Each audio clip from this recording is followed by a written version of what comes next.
तो मेरा नाम अनुज सिंह और आप देख रहे हैं टेकीफाई गिग। आज हम बात करेंगे कैसे आप अपने सिस्टम के लिए एक सीपीयू यहाँ पर चूज कर सकते हैं। सीपीयू चूज करना एक क्रूशियल पॉइंट हो सकता है आपके लिए, क्योंकि जैसे ही आप सीपीयू सेलेक्ट करेंगे आपको सेलेक्ट करना पड़ेगा उसके लिए एक अच्छा कूलिंग सोल्यूशन, साथ में आपको सेलेक्ट करना पड़ेगा कि मदरबोर्ड। जैसे आप मदरबोर्ड सेलेक्ट करेंगे आपको सेलेक्ट करना पड़ेगा कि आपको कौन से डीडीआर जनरेशन की रैम चाहिए होगी या किस तरह की एसएसडी आप इसको सपोर्ट कर पाएंगे। तो आप देख सकते हैं कि आपकी सीपीयू की चॉइस काफी कंपोनेंट को अफेक्ट करती है। बात कर लेते हैं चॉइसेस की, तो मार्केट में दो ही कंपनी है, first Intel and second is AMD, जो आपको सीपीयू प्रोवाइड करवाती हैं। नो डाउट एक टाइम पे ऐसा था कि इंटेल काफी अच्छा परफॉर्म करती थी मार्केट में एंड एएमडी अपने बहुत ही लोवेस्ट ग्रेड पर था। आज के टाइम पर दोनों ही सीपीयू आपको अच्छी परफॉर्मेंस निकाल के देते हैं, अच्छे प्राइस पॉइंट पे निकाल के देते हैं। तो अब जो है नेक टू नेक कंपटीशन है, तो इट डिपेंड्स कि आप इंटेल के साथ जाना चाहते हैं, एएमडी के साथ जाना चाहते हैं, आपके ऊपर डिपेंड करता है। क्योंकि कुछ केसेस में आपको इंटेल काफी अच्छा परफॉर्मेंस देता है, कुछ केसेस में आपको एएमडी भी लगभग उतनी परफॉर्मेंस निकाल कर दे देगा। तो अगर आप प्राइस टू परफॉर्मेंस रेशियो देखें तो आपके ऊपर डिपेंड करता है कि आप इंटेल के साथ जाएंगे या एएमडी के साथ जाएंगे। तो सबसे पहले हम बात कर लेते हैं एएमडी आपको क्या प्रेफर करवाता है। तो एएमडी में 4 मॉडल है। फर्स्ट इज राइजन 9 जो इनका सबसे टॉप मोस्ट मॉडल है, then is Ryzen 7, then Ryzen 5 and then Ryzen 3। Ryzen 9 की बात करें तो यहाँ आपको ऑटमोस्ट परफॉर्मेंस देखने को मिलेगी, लेकिन इसकी कॉस्ट भी हाई होगी, उसका पावर कंजप्शन भी हाई होगा, जिसके कारण आपको एक अच्छा मदरबोर्ड और अच्छा कूलिंग सॉल्यूशन आपको यहाँ पर लगाना पड़ेगा। बात करेंगे लिस्ट वर्जन की, लाइक राइजन 3, यहाँ आपको लोएस्ट परफॉर्मेंस देखने को मिलेगी, साथ ही उसकी कॉस्ट भी काफी लो होगी। वहीं बात करें इसके other models like Ryzen 5 and Ryzen 7, तो राइजन 5 में आपको अच्छी परफॉर्मेंस मिलती है मॉडरेट कॉस्ट के साथ, और राइजन 7 में आपको हाई परफॉर्मेंस मिलती है, हाई कॉस्ट इनकर करनी पड़ती है। लेकिन same goes for Intel. i9 आपको काफी अच्छी परफॉर्मेंस निकाल देगा, टॉप मोस्ट परफॉर्मेंस, लेकिन जैसे हमने कहा था हाई परफॉर्मेंस चाहिए तो हाई पावर, और हाई पावर के लिए आपको अच्छा मदरबोर्ड और अच्छा कूलिंग सोल्यूशन ढूंढना पड़ेगा। बात करें लोवेस्ट वर्जन की तो आता है i3, जहां आपको लो परफॉर्मेंस में देखने को मिलती है, लेकिन वहां आपको कॉस्ट भी लो देखने को मिलेगी। वहीं बात आती है i5 एंड i7, जहां i5 आपको देता है अच्छी परफॉर्मेंस विद मॉडरेट कॉस्ट, और वहीं i7 देता है आपको high performance with high cost. अब बात यहाँ खत्म नहीं होती है। AMD या इंटेल जो भी आप चूज कर रहे हैं वो अपने हर मॉडल के अंदर एक से ज्यादा प्रोसेसर प्रोवाइड करवाते हैं, और इन प्रोसेसर का जितना मॉडल नंबर हाई होगा वो परफॉर्मेंस उतनी अच्छी निकाल कर देगा। फॉर एग्जांपल हम देखेंगे राइजन 7 के अंदर आपको राइजन 7 7800X भी देखने को मिलता है, राइजन 7 7700X भी देखने को मिलेगा, और राइजन 7 7000 भी देखने को मिलेगा। तो मॉडल नंबर जितना हाई होगा उतनी अच्छी परफॉर्मेंस निकाल कर देगा, यानी 7800X आउट परफॉर्म करेगा 7700X को, एंड 7700X आउट परफॉर्म करेगा 7700 को। And same goes for Intel. Intel का अगर आप i5 मॉडल देखते हैं तो वहां आपको 3 मॉडल देखने को मिलेंगे, i5 13600K, i5 13500 and Intel i5 13400। यहाँ भी आपको मैंने कहा था जितना मॉडल नंबर हाई होगा उतनी अच्छी परफॉर्मेंस निकाल कर देगा, यानी 13600K आउट परफॉर्म करेगा 13500 को, एंड 13500 आउट परफॉर्म करेगा 13400 को। इन्हीं मॉडल के आगे आपको जो अल्फाबेट्स देखने को मिलते हैं, और हर अल्फाबेट्स आपको बताता है कि इस प्रोसेसर का क्या काम। लाइक अगर आप इंटेल में देखें तो अगर K आपको दिखता है तो इसका मतलब वो K डिनोट करता है कि ये प्रोसेसर आप ओवरक्लॉकिंग में यूज कर सकते हैं, यानी ओवरक्लॉकिंग करेंगे तो आपको अच्छा बूस्ट मिलेगा परफॉर्मेंस में, और जितना बूस्ट आपको मिलेगा उतनी ये हाई पावर कंजप्शन करेगा। Next is F series. F series के साथ आपको जो है इंटीग्रेटेड ग्राफिक कार्ड देखने को नहीं मिलेगा, यानी अगर आपको डिस्प्ले लेना है तो आपको एक एक्सटर्नल जीपीयू यहाँ पर यूज करना पड़ेगा। Next is KF series. इसमें दोनों होती है कि इसमें आपको ओवरक्लॉक का पोर्ट देखने को मिलता है, लेकिन इनमें भी इंटीग्रेटेड ग्राफिक कार्ड नहीं होता है। बट लेट्स से अगर कोई भी अल्फाबेट्स नहीं है तो इसका मतलब क्या होगा, लाइक इंटेल का हमारा आता है i5 13400, अब ना तो इसके साथ K लगा है, ना F लगा है, ना KF लगा है। इसका सिंपल सा मीनिंग है ये जो सीपीयू होते हैं इनको आप ओवरक्लॉक नहीं कर सकते, लेकिन हाँ इनके साथ आपको इंटीग्रेटेड ग्राफिक कार्ड देखने को मिलेगा। नेक्स्ट आपका आता है AMD की सीरीज, जहां आपको मिलता है X अल्फाबेट। X सीरीज जहां आपको हाई क्लॉक रेट देखने को मिलेगी। फिर आता है G सीरीज, जिस सीपीयू के अंदर आपको जो एडवांस इंटीग्रेटेड ग्राफिक कार्ड देखने को मिलता है, तो ये काफी अच्छा है, काफी गेम्स आपको अच्छे खासे FPS पे प्ले भी करवा लेता है। जनरली AMD इन्हें APUs कहता है।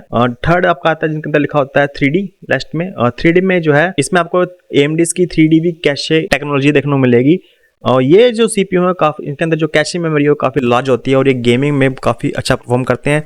अब कुछ प्रोसेसर ऐसे होते हैं जिनके आगे कोई भी अल्फाबेट्स नहीं है, लाइक AMD का Ryzen 5 7600। अब इनके अंदर क्या होता है, इनमें आपको बूस्टेड क्लॉक रेट देखने को नहीं मिलती है, लेकिन हाँ इनके अंदर आपको एक इंटीग्रेटेड ग्राफिक कार्ड देखने को मिल जाएगा जो आपको एक डिस्प्ले यहाँ पर दे देगा। नेक्स्ट हम बात करते हैं सीपीयू जनरेशन की, तो जैसे आप देखते हैं i5 i7, ये तो इनके मॉडल नंबर है, उसका हम देखते हैं 12600K 13600K। तो ये बताता है कि ये 12600 के बताता है कि ये 12 जनरेशन का है, 13600 के बताता है कि ये 13 जनरेशन का है।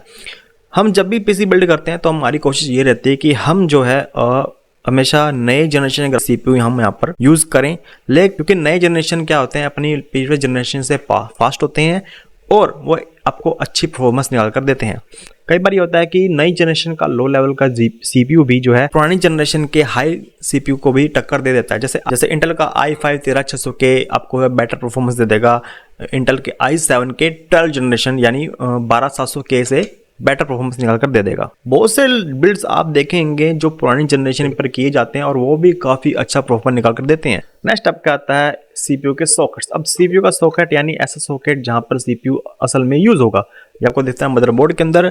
लाइक AMD जो है यूज करता है AM5 सॉकेट्स अपनी लेटर जनरेशन सीपीयू के लिए एंड AM4 अपनी प्रीवियस जनरेशन के लिए। कई बार आपने देखा होगा कि एक सीपीयू की मल्टीपल जनरेशन सेम सॉकेट पर काम कर सकती है। Ryzen 7 5700X आपको AM4 सॉकेट पे प्ले कर देगा। साथ ही साथ अगर आप AMD के थर्ड जनरेशन पे भी जाते हैं तो भी AM4 सॉकेट जो है सफिशिएंट है। बात करें इंटेल की तो इंटेल में जो है आपको जो है सॉकेट टाइप अलग देखने को मिलता है। जैसा सॉकेट होगा उसी प्रकार का उसी तरह का आपको जो है मदरबोर्ड चूज करना पड़ेगा। साथ में आपको ये भी देखना पड़ेगा कि फीचर कंपैटिबिलिटी क्या है, यानी कल को मैं अगर नई जनरेशन पर जाऊं अपने सीपीयू की तो क्या मेरा वही बोर्ड जो भी मैंने अभी परचेज किया गया वो उसको सपोर्ट कर देगा या मुझे नया मदरबोर्ड भी लेना पड़ेगा। इन केस ऑफ AMD बहुत रेयर चांस होता है कि आप अगर नई जनरेशन में जाते हैं तो आपको बोर्ड चेंज करने की जरूरत हो। ओके, नाउ इतना कुछ पता करने के बाद हमारे पास क्वेश्चन आता है कि हम इंटेल के साथ जाएं या AMD के साथ जाएं। देखो वो डिपेंड करता है आपकी परफॉर्मेंस का। अगर आप बेंचमार्क्स देखें, आप किसी भी सीपीयू का बेंचमार्क्स देख लीजिए और